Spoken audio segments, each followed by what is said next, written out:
On August 19, 2004, an explosion at the Sterigenics International Facility in Ontario, California, injured 4 workers and caused extensive damage to the 66,000 square foot facility. The blast occurred when ethylene oxide gas, used in the sterilization process, ignited and exploded. The U.S. Chemical Safety and Hazard Investigation Board investigated the accident. This was an incident involving a chemical that is both highly flammable and toxic to humans. It is fortunate that no one was in the immediate vicinity of the explosion, because it is likely there would have been more serious injuries and possibly fatalities. The CSB investigation reveals several factors that led to the explosion at Sterigenics. This video digest is intended to graphically show what happened and how such accidents may be prevented in the future. Sterigenics International uses ethylene oxide to sterilize medical products such as syringes, catheters, and bandages, and then ships them to medical suppliers. Products arrive at the plant, prepackaged and stacked on pallets, ready to be sterilized in large steel chambers. The plant contains 8 sterilization chambers, operated and monitored by personnel using a computer system in the control room. Packaged medical products are added to the chamber and the doors are sealed. The chamber is then filled with ethylene oxide, which penetrates the packaging over a period of several hours, killing any germs and sterilizing the products inside. After the sterilization phase, ethylene oxide is removed from the chamber and the packaged products in several steps. First, about half the gas is pumped from the chamber to a pollution control device called a scrubber, where it is removed by chemicals. Next, virtually all of the remaining ethylene oxide is removed in a step called gas washing. This involves injecting air and nitrogen into the chamber where they mix with the ethylene oxide. This mixture is then pumped from the chamber to the scrubber. This process is critical to reducing the concentration of ethylene oxide to below explosive levels and is repeated several times until there is only a trace amount of ethylene oxide remaining. This trace amount of gas is not explosive, but it is toxic and must be removed by ventilating the chamber before workers can enter. The front door is raised a few inches, which automatically opens a vent at the rear of the chamber. Air is drawn through the chamber to another pollution control device called a catalytic oxidizer. Once the air enters the catalytic oxidizer, it is heated as it passes over open flames. Any remaining traces of ethylene oxide are removed as the air passes over a metal catalyst. After the chamber has been ventilated for several minutes, operators can safely enter to remove the products. During the sterilization process, gas washes are key to removing ethylene oxide and preventing explosions. But on the day of the accident, this critical step was bypassed. On August 19, 2004, the computer alerted operators to a possible error in the amount of ethylene oxide that had been injected into chamber number 7. Operators in the control room instructed the computer to abort the sterilization cycle and remove the gas. The system automatically performed the normal series of gas washes, which removed virtually all of the ethylene oxide. Finally, the chamber was ventilated to the oxidizer. Operators then removed the products from the chamber. Maintenance technicians arrived and performed tests, which did not reveal any problems. They then ran a test cycle that injected 120 pounds of ethylene oxide into the empty chamber. And again, they could not identify a problem.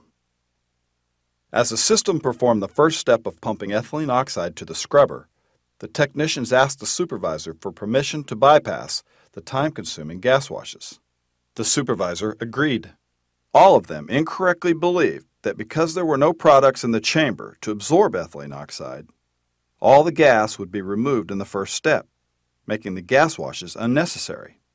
They did not realize that about half of the ethylene oxide originally injected still remained in the chamber.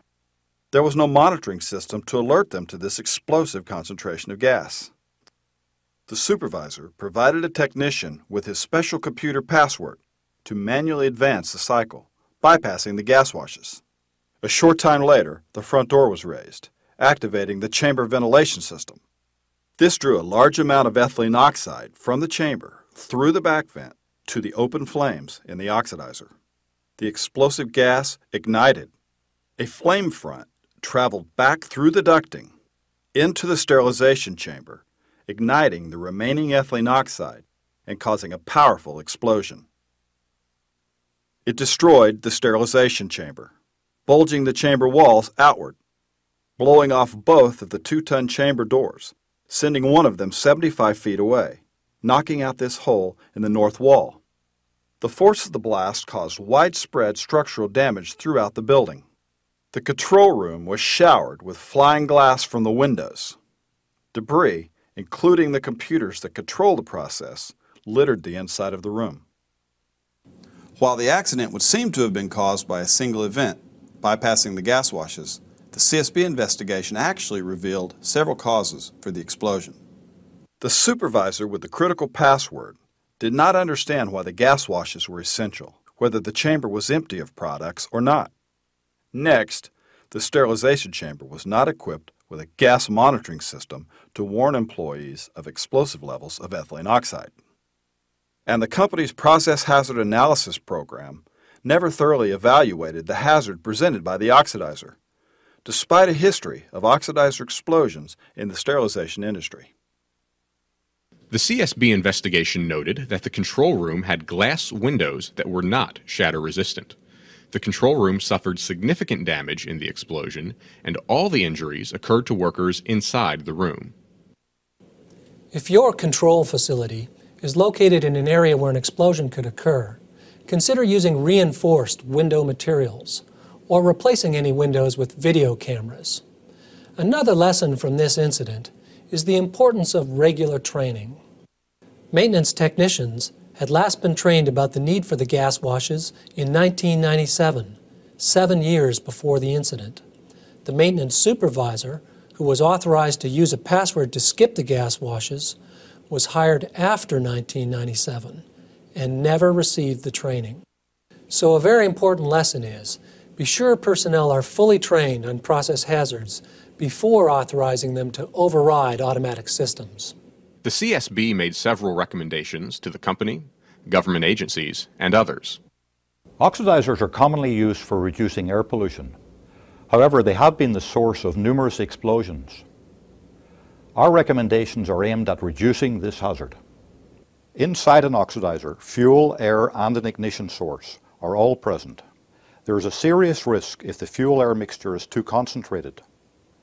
Facilities with oxidizers should use multiple layers of protection, such as gas monitors, safety interlocks, and alarms, to prevent a single mistake from leading to an explosion. The CSB recommended that the National Fire Protection Association, which creates fire codes used around the country, require additional safeguards to prevent explosions at ethylene oxide facilities. Specifically, we recommended the codes require the use of gas concentration monitoring equipment, alarms, and explosion damage control devices. We also recommended that Sterigenics install similar safety devices and improve its employee training and hazard analysis programs. Finally, we recommended that the National Institute for Occupational Safety and Health, or NIOSH, work with the ethylene oxide industry to promote the use of gas monitoring and other safety measures. CSB recommendations are aimed at preventing accidents. If followed, we believe these recommendations will go a long way towards developing safer workplaces. To read the full report on the CSB's investigation, visit our website at csb.gov. Thank you for watching this CSB safety video.